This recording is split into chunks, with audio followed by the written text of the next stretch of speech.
Hello दोस्तों, स्वागत है आप सभी लोगों का राजस्थान एकेडमी पर। मैं प्रवीण सिंह आप सभी लोगों के साथ में। जैसा कि आप सभी लोग जानते हैं, लगातार लैब असिस्टेंट यानी प्रयोगशाला सहायक के लिए फिजिक्स, केमिस्ट्री और राजस्थान का आर्ट एंड कल्चर की क्लासेस लेकर के आ रहा हूं। उसी बीच हम लोग जो है दोस्तों राजस्थान की लैब असिस्टेंट के सिलेबस अगर देखें तो उसके अंदर हमारा जो फिजिक्स का सिलेबस दे रखा है उसके अंदर हमारा बात कर रहे थे प्रकाशिकी के ऊपर यानी कि ऑप्टिक्स टॉपिक के ऊपर। और आपको बताते हुए मुझे खुशी हो रही है कि आज हमारे फिजिक्स का 50% सिलेबस कंप्लीट होने वाला है इस वीडियो के साथ में, क्योंकि लास्ट इंटरफेरेंस जो टॉपिक पढ़ा था उसको पूरा हमने समझ लिया। केवल इंटरफेरेंस के अंदर जो फ्रिंज बन रहे थे उन फ्रिंज की जो चौड़ाई होती है उसके लिए एक एक्सप्रेशन होता है जो आपको याद रखना है। और फिर मैं आज आप लोगों को न्यूमेरिकल्स करवाने वाला हूं। उसके बाद में इस चैप्टर को आप कह देना टाटा बाय बाय। और जिसने कंप्लीट नोट्स बना लिए उसको इस चैप्टर की कहीं भी किसी प्रकार की थ्योरी पढ़ने की जरूरत नहीं पड़ेगी। साथ ही साथ जो क्वेश्चन प्रैक्टिस करवाई जा रही है और जो आगे करवाई जाएगी उससे आपका 101% फिजिक्स के अंदर आप स्कोर कर सकते हैं। मैंने खुद ने जो है दोस्तों 100% स्कोर किया था, तो आप लोग भी कर सकते हैं। चलिए दोस्तों, फिर आज की कहानी शुरू करते हैं। और आज का टॉपिक आप डालेंगे व्यतिकरण यानी इंटरफेरेंस। तो व्यतिकरण, एक मिनट, ये थोड़ा सा व्यतिकरण फ्रिंजों की चौड़ाई। ठीक है, तो हम बात कर रहे हैं व्यतिकरण फ्रिंजों की चौड़ाई के बारे में। अब व्यतिकरण फ्रिंज जो होते हैं वो क्या होते हैं वो मैं कल समझा चुका हूं ऑलरेडी आपको कल के वीडियो में। अब आज हम बात करेंगे फ्रिंजों की जो चौड़ाई है वो क्या होती है। तो फ्रिंज की चौड़ाई का मतलब केवल ये है दोस्तों कि दो क्रमागत यानी कि कॉन्जिक्यूटिव, दो क्रमागत चमकीली अथवा काली, ठीक है, चमकीली भी हो सकती है या फिर दो क्रमागत काली फ्रिंज, काली क्रमागत फ्रिंजों के मध्य की दूरी। ठीक है, तो दो क्रमागत चमकीली अथवा काली क्रमागत फ्रिंजों के मध्य की दूरी या फ्रिंज अंतराल, ठीक है, फ्रिंज अंतराल को फ्रिंज चौड़ाई कहते हैं। क्या कहते हैं? फ्रिंज चौड़ाई कहते हैं। चौड़ाई कहते हैं। समझ में आ गई बात? तो दो क्रमागत काली हो चाहे दो क्रमागत आपके चमकीली हो, उन दोनों फ्रिंजों के बीच का जो डिस्टेंस है उसी को कहते हैं हम फ्रिंज चौड़ाई।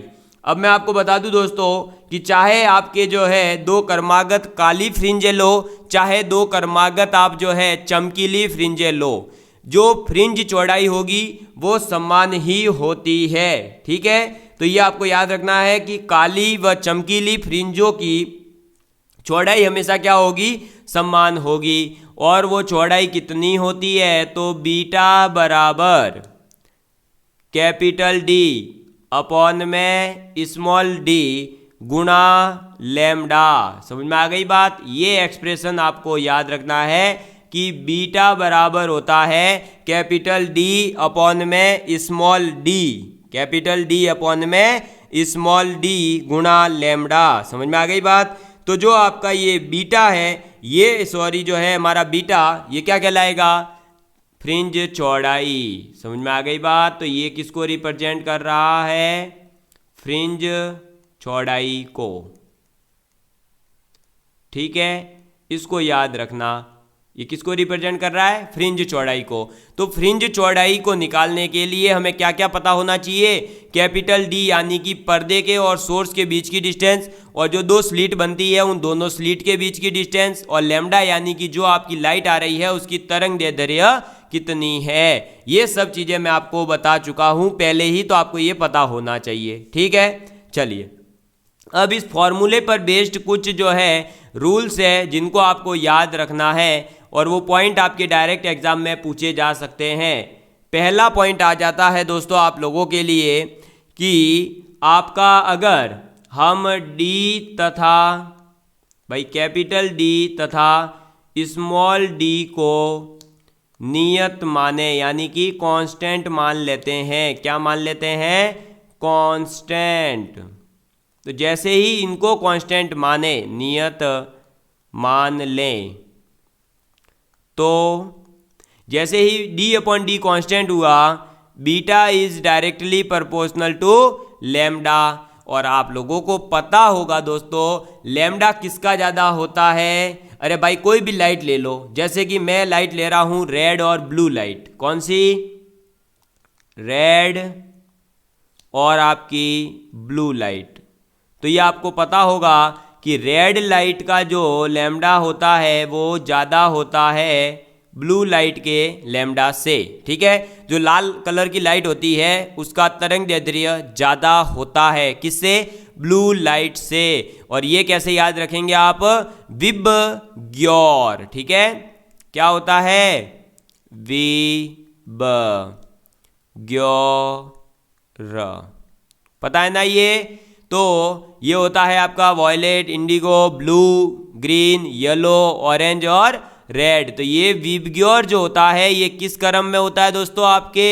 ये जो है आपके किसको रिप्रेजेंट करता है? इसमें लैम्डा सबसे ज़्यादा किसका होता है? रेड का, फिर ऑरेंज का, फिर येलो का, फिर ग्रीन का, फिर ब्लू का, फिर इंडिगो का, फिर वॉयलेट का। तो ये याद से रख सकते हैं। ठीक है, तो अगर लैम्डा तरंग दैर्ध्य लाल कलर के कलर का ज़्यादा है, लाल कलर की लाइट का ज़्यादा है, तो इसका मतलब क्या हुआ कि बीटा जो है वो भी रेड कलर वालों के लिए ज़्यादा आएगा। यानी लाल कलर का प्रकाश अगर हम यूज करते हैं तो फ्रिंज चौड़ाई जो मिलेगी, फ्रिंज विड्थ जो मिलेगी, वो फ्रिंज विड्थ क्या मिलेगी? ज़्यादा मिलेगी। तो आपको ये चीज़ याद रखनी है कि प्रकाश का तरंग दैर्ध्य क्या है उसके ऊपर भी फ्रिंज की चौड़ाई निर्भर करती है। समझ में आ गई बात? ये चीज़ आपको याद रखनी है। क्लियर है? समझ में आ गया ये टॉपिक? तो फ्रिंज चौड़ाई है क्या? दो क्रमागत चमकीली चाहे काली लें, फ्रिंजों के बीच की जो डिस्टेंस है उसे हम कहते हैं फ्रिंज चौड़ाई। और फ्रिंज चौड़ाई जो है वो कितनी होती है? Capital D upon small D into lambda. और अगर हम कैपिटल डी और स्मॉल डी को कांस्टेंट मान लेते हैं तो बीटा डायरेक्टली प्रोपोर्शनल हो जाता है लैम्डा के, और लैम्डा जो है वो रेड लाइट का ज़्यादा होता है एज कंपेयर टू ब्लू। ठीक है, तो बीटा यानी फ्रिंज चौड़ाई रेड लाइट के लिए ज़्यादा आएगी ब्लू के कंपैरिजन में। ठीक है, चलिए दूसरा नोट पॉइंट आप लिखेंगे, और दूसरा नोट पॉइंट आ जाता है कि अगर हम जो है इस फॉर्मूले में देखें तो बीटा इन्वर्सली प्रोपोर्शनल है डी के, तो आप लिखिए बीटा इन्वर्सली प्रोपोर्शनल टू है स्मॉल डी। यानी जो स्लिटों के बीच की डिस्टेंस है ना, ये देखो पीछे चलो चलो चलो, यंग्स डबल स्लिट मेथड के अंदर मैंने आप सभी लोगों को एक बताया था, ये देख लो डी, दोनों स्लिट्स जो है S1 S2 उनके बीच की डिस्टेंस क्या थी? Small D. तो उन दोनों के बीच की जो डिस्टेंस है स्मॉल डी उसके इन्वर्सली प्रोपोर्शनल होता है कौन? बीटा। कौन? बीटा। ठीक है, इसका मतलब क्या हुआ कि जो स्लिट स्रोत है उनके बीच में भी डिस्टेंस बढ़ेगी अगर, तो हमारा जो फ्रिंज चौड़ाई है वो क्या होगा? घटेगा। समझ में आ गई बात? तो प्रेक्षणीय यानी देखने लायक, इस पॉइंट को यहां लिखेंगे, प्रेक्षणीय फ्रिंज चौड़ाई, फ्रिंज चौड़ाई फ्रिंज चौड़ाई के लिए स्मॉल डी का मान कम रखना चाहिए। ठीक है, ये पूछा जा सकता है आपसे, कम रखना चाहिए। तो अगर आपको देखने लायक यानी विजिबल फ्रिंज विड्थ बनानी है, आपको फ्रिंज को देखना है कि हाँ ये चमकीली है, ये काली है, ये काली है, चमकीली है, तो उनको देखने के लिए उनके बीच की डिस्टेंस का हमें पता चलना चाहिए। और वो बीच की डिस्टेंस ही क्या कहलाती है? फ्रिंज चौड़ाई कहलाती है। तो प्रेक्षणीय विजिबल अगर आपको फ्रिंज विड्थ लेनी है तो आपको स्मॉल डी यानी जो स्लिट्स लिए हैं S1 S2 उन दोनों के बीच की जो डिस्टेंस है वो क्या होनी चाहिए? कम रखनी चाहिए।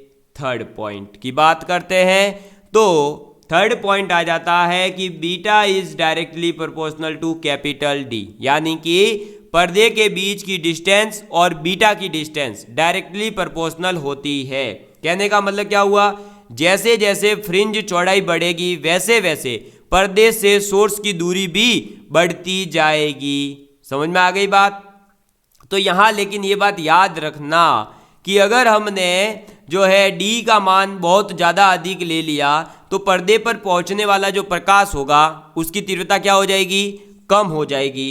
और अगर उसकी तीव्रता कम हो रही है तो उसकी तीव्रता का प्रभाव हमें जो उसके फ्रिंज बन रहे हैं उनकी तीव्रताओं पर भी देखने को मिलेगा और वे भी क्या हो जाएगी? कम हो जाएगी। तो आप यहाँ लिख सकते हैं कि फ्रिंज चौड़ाई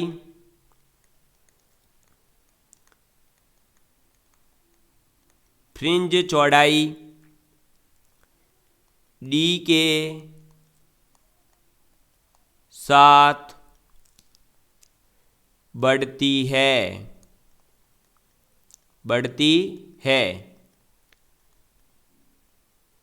किंतु यदि डी का मान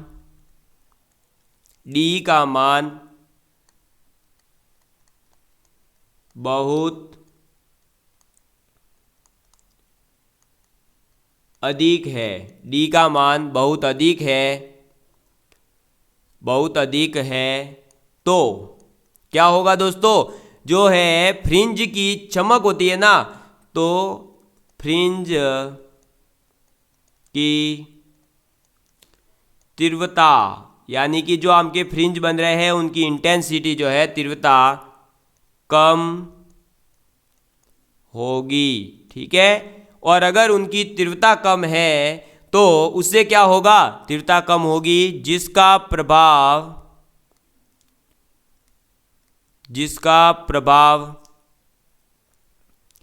फ्रिंजों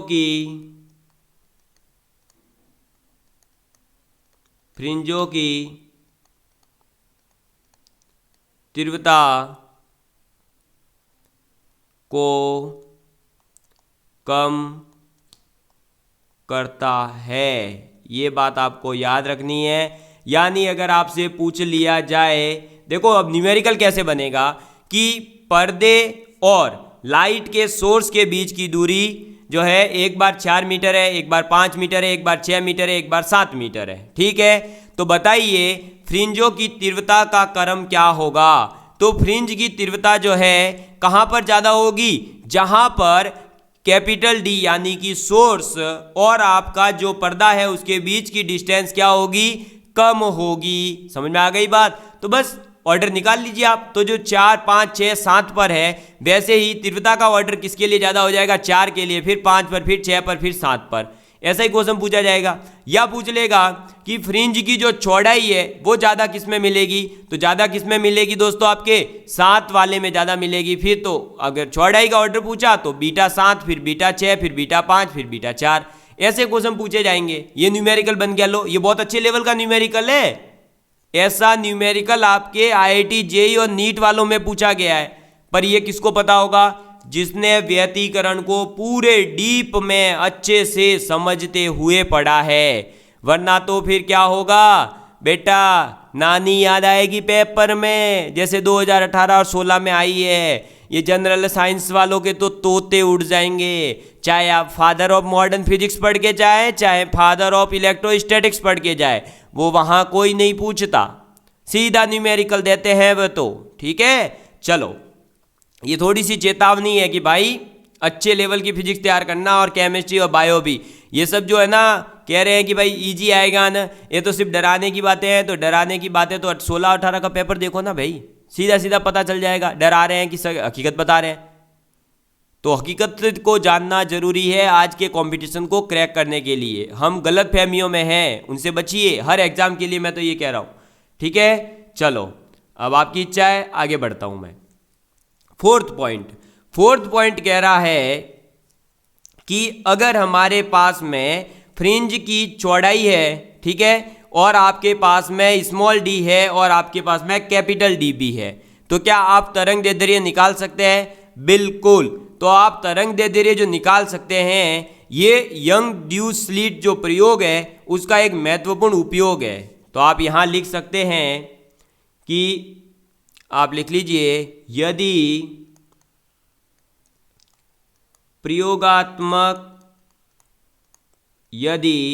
प्रयोगात्मक रूप से बीटा ज्ञात कर लें तथा कैपिटल डी व स्मॉल डी उपलब्ध हो, भाई ये पता हो मतलब, ठीक है, उपलब्ध हो, तो प्रकाश का तरंग दैर्ध्य निकाल सकते हैं। ठीक है, ये यंग ड्यू स्लिट यानी यंग्स डबल स्लिट एक्सपेरिमेंट यानी यंग ड्यू स्लिट प्रयोग का महत्वपूर्ण उपयोग है। ठीक है, क्या है ये? एक महत्वपूर्ण उपयोग है। ये बात आपको याद रखनी है। समझ में आ गई बात? और सबसे इम्पोर्टेंट अभी तक का भाई साहब, इसके ऊपर तो बेटा है ना, जितने स्टार लगा सको लगा लीजिए, क्योंकि ये क्वेश्चन बहुत ही तगड़े लेवल का बन सकता है। अगर ये क्वेश्चन आ गया, बहुत सारे बच्चों को नानी रियल में याद आ जाएगी, और यहाँ पढ़ भी लोगे तब भी नानी याद आ जाएगी, क्योंकि ये थोड़ा सा कॉन्सेप्ट जो है बहुत ही डीप में से निकाला गया है। इसमें मॉडर्न फिजिक्स का भी एक कॉन्सेप्ट यूज हो रहा है। तो आप जल्दी से इस पॉइंट को भी जरूर नोट करें कि यदि प्रयोग के माध्यम का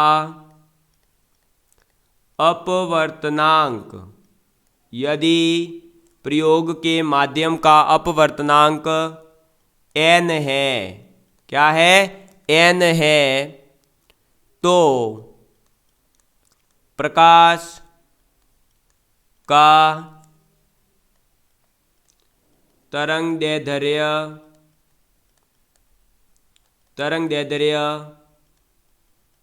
घटकर लैम्डा अपॉन n हो जाता है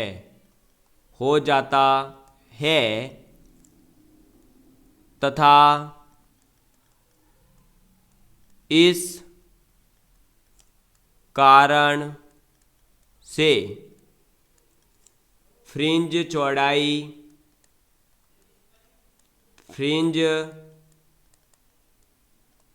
चौड़ाई में परिवर्तन होता है। क्या होता है? परिवर्तन होता है। और परिवर्तन कुछ इस प्रकार से होता है कि अगर बीटा बराबर क्या था? Capital D upon small D into lambda, तो उस जगह जैसे ही हमने मीडियम लिया, कौन सा? एन वाला, ठीक है। ये कब है? जब वायु माध्यम, ठीक है। और वायु माध्यम के लिए जो अपवर्तनांक यानी n जो है वो 1 होता है। और जैसे ही हमने क्या ले लिया, बीटा बराबर ये जो है d/d ही रहेगा, लेकिन ये लैम्डा हो जाएगा λ/n। कब? जब अन्य माध्यम, ठीक है। और अन्य माध्यम लिया है तो n बराबर जो भी दे रखा होगा, अभी हम n बराबर क्या मान रहे हैं, n ही मान रहे हैं। तो ये तो कब है, जब वायु माध्यम है। अगर वायु की जगह अलग से कोई मीडियम ले ले, पर्टिकुलर उस मीडियम के बारे में वो आपसे बोलेगा कि हमने ये वाला मीडियम लिया है, तो आप क्या करेंगे, जो मीडियम बोला है उसके म्यू से, उसके अपवर्तनांक से आप क्या कर देंगे, उस फ्रिंज विड्थ को क्या कर देंगे दोस्तों। अगर देखो हम देखें तो उसमें बेसिकली हो क्या रहा है भाई, यहाँ से अगर इसको चेंज करें तो देखो क्या हो रहा है, इस n का मल्टीप्लाई ही तो हो रहा है।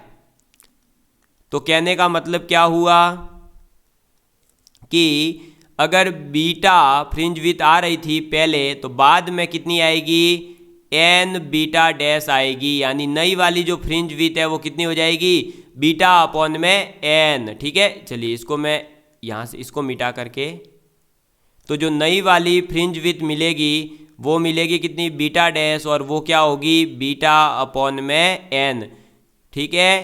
तो अगर यहाँ पर क्वेश्चन बनेगा तो वैसा बनेगा कि वायु के माध्यम में फ्रिंज विड्थ 5 सेंटीमीटर मिलती है, तो एक अन्य माध्यम जिसका अपवर्तनांक 2 है, तो बताइए यहाँ पर हमें फ्रिंज की चौड़ाई कितनी मिलेगी, तो कितनी मिलेगी, 5/2 यानी 2.5 सेंटीमीटर, आधी हो जाएगी। समझ में आ गई बात, क्लियर है। तो इसी के साथ में इस चैप्टर की थ्योरी का टाटा बाय बाय होता है, और अब हम करने जा रहे हैं इसके कुछ इंपॉर्टेंट न्यूमेरिकल्स, उसके बाद में इस पूरे चैप्टर का ही टाटा बाय बाय हो जाएगा, ठीक है। यहाँ तक की बातें नोट कर लीजिए। तो दोस्तों आप सभी लोग लिखेंगे पहला क्वेश्चन, और आज जो है, कल एक स्टूडेंट का डाउट आया था कि सर थोड़ा सा टाइम दिया करो न्यूमेरिकल सॉल्व करने के लिए, तो आज मैं आपके लिए टाइमर लगा दूंगा, उस टाइम के अंदर जो है आप क्वेश्चन को सॉल्व करिएगा, ठीक है।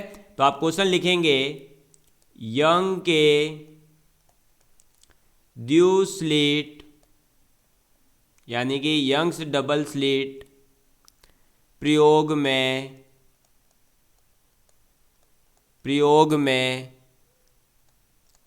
2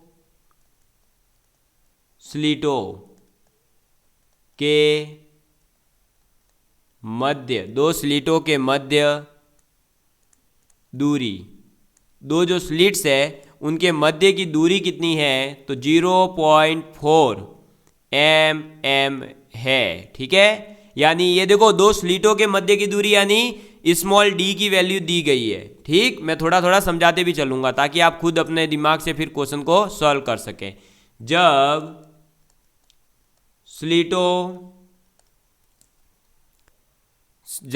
स्लिटों पर आप 10,000 कितने 10,000 एंगस्ट्रम, ठीक है, का प्रकाश, कितने एंगस्ट्रम का 10,000 एंगस्ट्रम का प्रकाश आपतित करते हैं तो स्लिटों से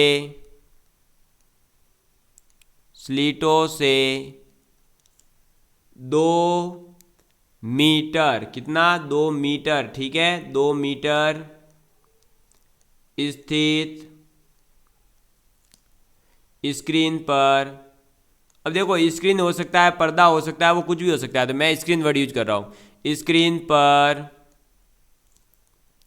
प्राप्त फ्रिंजों की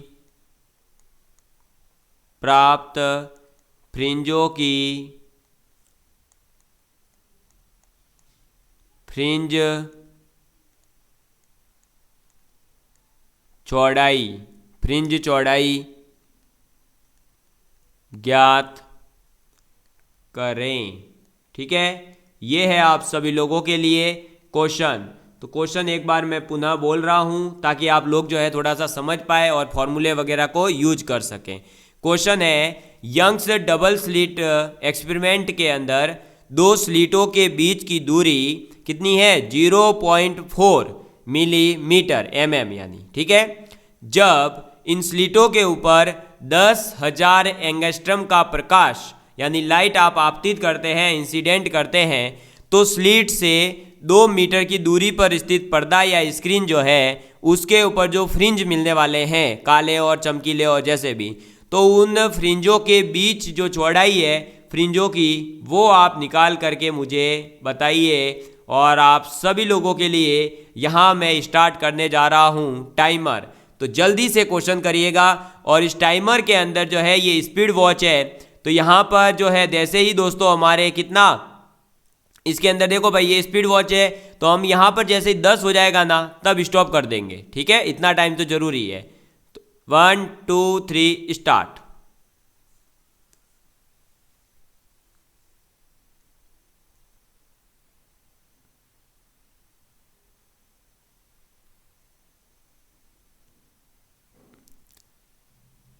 ठीक है, करते रहिए।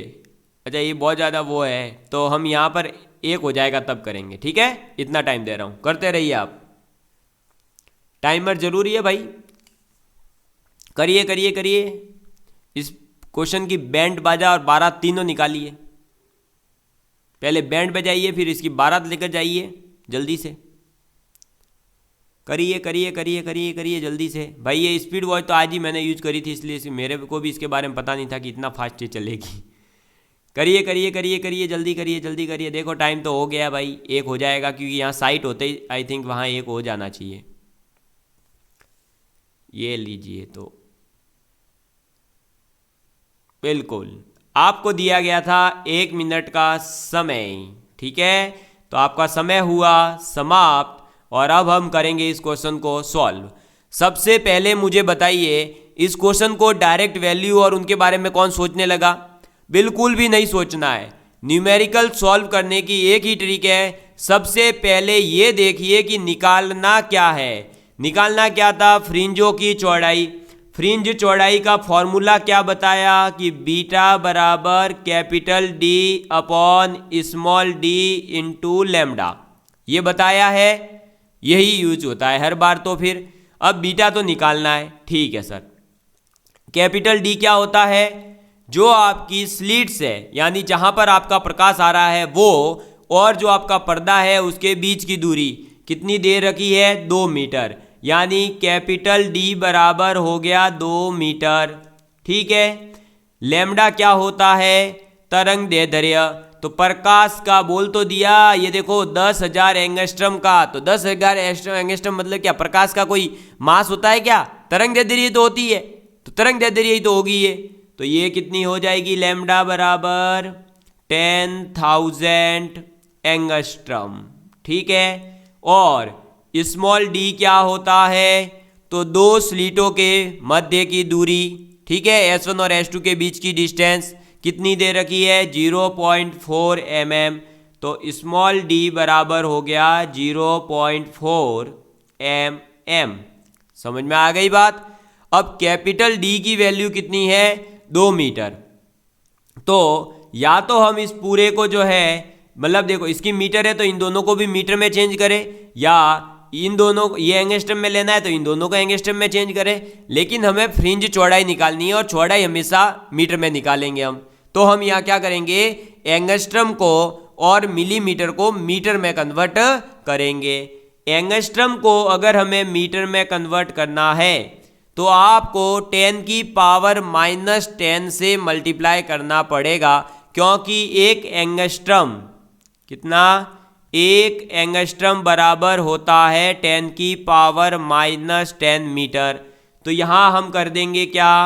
10,000 मल्टीप्लाई 10 की पावर -10 मीटर, और इसको और आगे सॉल्व करेंगे तो ये है कितना? 10 की पावर 4 और ये 10 की पावर -10, तो ये हो जाएगा 10 की पावर -6 मीटर। समझ में आ गई बात? चलिए, तो लैम्डा हो गया क्लियर। बचा ये अब ये जो मिलीमीटर है इसको अगर मीटर में कन्वर्ट करना है तो हम क्या करेंगे, 10 की पावर -2 से इसका मल्टीप्लाई करेंगे। तो मिलीमीटर को मीटर में कन्वर्ट करने के लिए 10 की पावर -2 का नहीं, सॉरी 10 की पावर -3 का मल्टीप्लाई करेंगे। जैसे इसका मल्टीप्लाई होगा ये बन जाएगा 4 × 10 की पावर -4 मीटर में। ठीक, तो कैपिटल डी की वैल्यू 2 मीटर, लैम्डा की वैल्यू 10 की पावर -6 मीटर और स्मॉल डी की वैल्यू 4 × 10 की पावर -4 मीटर। तो बीटा बराबर कितना आ जाएगा, जो जो वैल्यूज आ चुकी है उन सबको पुट कर दो। कैपिटल डी की वैल्यू कितनी है 2 अपॉन में स्मॉल डी की 4 × 10 की पावर -4 इंटू 10 की पावर -6, ये क्या हो जाएगा 2 से टाटा बाय 2 यानी 1/2 मल्टीप्लाई 10 की पावर 4 गुणा 10 की पावर -6, ये हो जाएगा 10 की पावर -2/2, ये हो जाएगा 1/2 गुणा 10 की पावर 2 यानी कि 1/200। ठीक है, और जब इसका डिवाइड करेंगे तो ये कितना आ जाएगा 1 जीरो लग जाएगा, एक और जीरो लगा दो, एक और जीरो, एक और जीरो, एक और जीरो और ये 5 मीटर। तो आंसर कितना आ गया 0.005 मीटर। अगर किसी स्टूडेंट का ये आंसर आया है तो एकदम परफेक्ट है, और ये मान लीजिए कि उसे फ्रिंज चौड़ाई के बारे में जानकारी हो चुकी है, यानी इससे रिलेटेड ऐसा कोई क्वेश्चन आएगा तो वो स्टूडेंट कर जाएगा। समझ में आ गई बात, क्लियर है आप सभी लोगों के। तो अब हम जो है दोस्तों बढ़ते हैं किसी और क्वेश्चन की ओर। बढ़े क्या, बढ़े आगे की ओर। चलिए तो हम जो है एक और कोई क्वेश्चन कर लेते हैं ताकि हमारे जो है और किसी प्रकार का डाउट नहीं रहेगा। मैं एक और क्वेश्चन आप लोगों के लिए ढूंढ करके निकालता हूँ। ठीक है, चलिए तो अब हम क्वेश्चन करने वाले हैं, जैसा कि लास्ट ईयर आपके एक ऐसा क्वेश्चन पूछा गया है उसी से रिलेटेड। और एक सेकेंड, सबसे पहले इसको बेचारे को हटा देते हैं। ये है टाइमर और लिखेंगे आप क्वेश्चन। तो क्वेश्चन है आप लोगों के लिए, यंग ड्यूसलिट प्रयोग में यदि स्लिटों की चौड़ाइयों का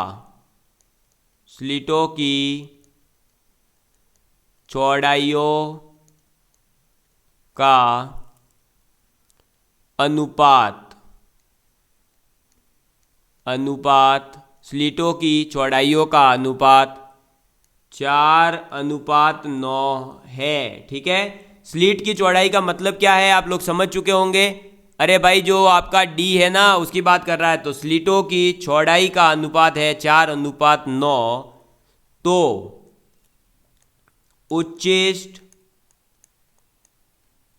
उच्चिष्ट तथा निम्निष्ट, किसकी बात कर रहे हैं, उच्चिष्ट तथा निम्निष्ट, ये यहां से हट जाएगा। उच्चिष्ट तथा निम्निष्ट की तीव्रताओं का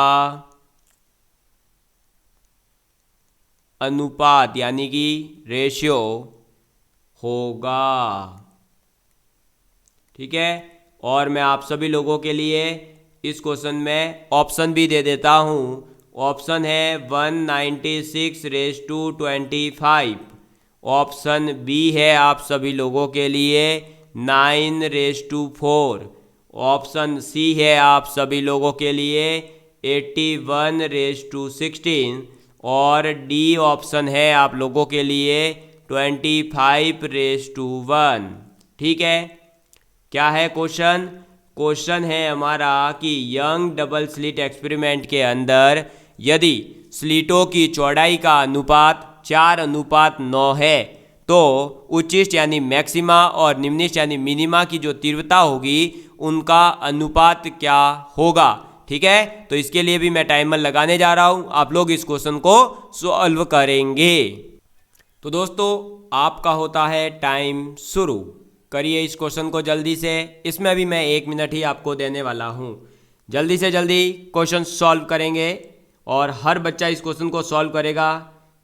जो भी सॉल्व नहीं करेगा वो इस वीडियो को देखने का कोई बेनिफिट भी नहीं प्राप्त करेगा, सीधी सी बात है, क्योंकि इस वीडियो को देखने से फिर कोई बेनिफिट नहीं है जब तक आप क्वेश्चन सॉल्व नहीं करते हैं।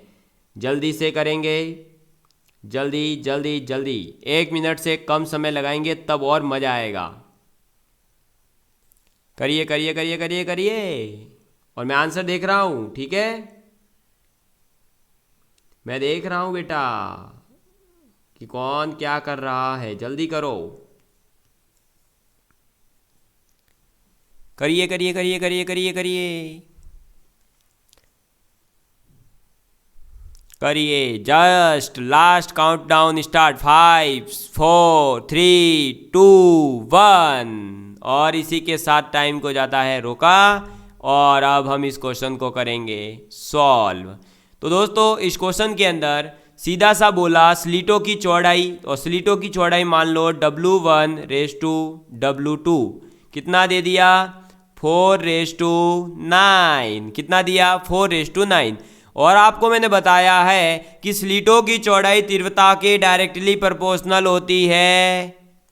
ठीक है, तो W is directly proportional to I, इसका मतलब W1 और W2 की वैल्यू अगर 4/9 है तो I1/I2 की भी वैल्यू कितनी हो जाएगी 4/9। और दूसरी बात कि I मैक्सिमम I मिनिमम का रेशियो निकालना है और उसकी वैल्यू क्या होती है √I1 + √I2 का स्क्वायर अपॉन में √I1 - √I2 का स्क्वायर, और इसको मैं लिखूँगा √I1/I2 + 1 अपॉन में √I1/I2 - 1 का स्क्वायर। ठीक है, अरे ठीक है बेटा, तो अब क्या करेंगे, हम क्या करेंगे, अरे इसके अंदर वैल्यू पुट कर दो, यानी 4/9 यानी हो जाएगा 2/3 + 1 का स्क्वायर और डिवाइड बाय 2/3 - 1 का स्क्वायर। ठीक है, अब मैं इसको यहाँ से घड़ी को तो हटा देता हूँ क्योंकि हमारा ये क्वेश्चन हो चुका है टाइमिंग वाला कंप्लीट।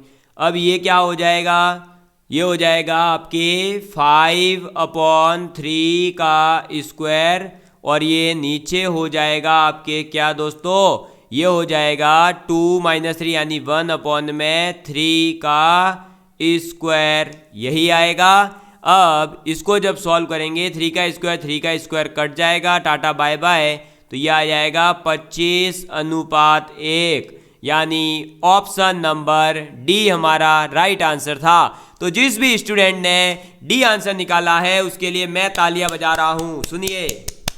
ठीक है, और मजा आया अगर आज का ये लेक्चर देखने में तो प्लीज लाइक एंड शेयर करना बिल्कुल भी नहीं भूलना है। और आज हमारा 50% फिजिक्स का सिलेबस फाइनली हो गया है कंप्लीट, और अब आप लोगों को क्या करना है, इस 50% का नोट्स बना लेना है, क्योंकि मैं अब एक शुरुआत करने जा रहा हूं नए अभियान की। जैसे ही हर सब्जेक्ट का 50% कोर्स पूरा होगा, हम किसी भी स्टूडेंट को क्या करेंगे, कॉल करेंगे और पूछेंगे बेटा नोट्स बनाए हैं, तो फिर मुझे व्हाट्सएप पर फोटो सेंड करते रहे नोट्स की। तो ये एक अभियान है कि कॉल करो और तैयारी करवाओ, कॉल करो और तैयारी करवाओ। एक नया अभियान शुरू किया जा रहा है मेरे द्वारा, किसी भी स्टूडेंट को कॉल किया जा सकता है। और आप सोच रहे होंगे कि नवंबर कहाँ से लाओगे, तो जिसके पास में नंबर है व्हाट्सएप का वेल एंड गुड, जिसके पास व्हाट्सएप का नंबर नहीं है व्हाट्सएप पर आज ही मैसेज करें, जो स्क्रॉल होता रहता है नीचे, डिस्क्रिप्शन में भी नंबर है। ठीक है, चलिए टाटा बाय बाय। और आज हमारा ये सिलेबस हुआ कंप्लीट 50%। कल एक नया लेक्चर स्टार्ट करेंगे और इसी प्रकार से 50% और पूरा करेंगे। धन्यवाद।